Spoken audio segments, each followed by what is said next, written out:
తెలంగాణకు దక్కాల్సిన కృష్ణా జలాలని ఏపీ దోచుకెళ్తుంటే రేవంత్ ప్రభుత్వం మొద్దు నిద్ర పోతోందని మాజీ మంత్రి నిరంజన్ రెడ్డి మండిపడ్డారు.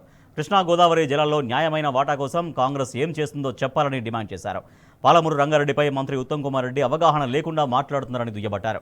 దమ్ముంటే రేవంత్ రెడ్డి ప్రధాని కార్యాలయం ఎదుట ధర్నాకు పిలుపునివ్వాలని ఛాలెంజ్ విసిరారు.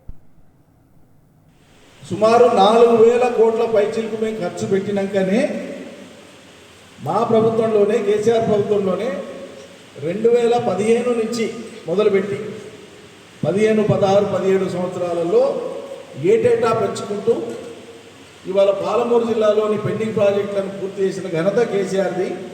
పని చేయించినటువంటి శాఖ హరీష్ రావు గారిది. పని చేసింది హరీష్ రావు గారు, వెంబడిపడ్డది మేమంతా, సహకరించింది అధికారులు. ప్రతి వానాకాలంలో 10 నుంచి 12 లక్షల ఎకరాలకు సాగునీళ్ళు ఇచ్చినాం. యాసంగిలో కూడా ఒక్కో సంవత్సరం 7, 8, 9 లక్షల ఎకరాల దాకా సాగునీళ్ళు ఇచ్చినాం, పంటలు పండించినాం. సిక్కర్పియాలే కదా వీళ్ళకి మాట్లాడేటప్పుడు, మీరు నీళ్ళు ఇవ్వలేదు, మీరు మేమే ఇచ్చినామని చెప్పడానికి.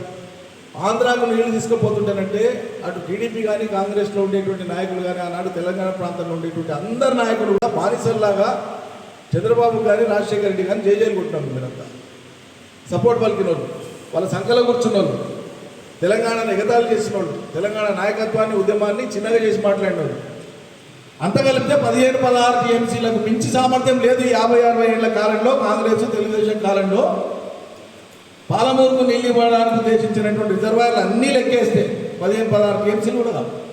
మేము ఈరోజు పాలమూరు రంగారెడ్డి కింద కట్టింది ఒక కరివెండ 19 టీఎంసీలు, ఒక వట్టెం 15 టీఎంసీలు, ఒక ఏదుల 7 టీఎంసీలు, ఒక నార్లాపూర్ 8 టీఎంసీలు,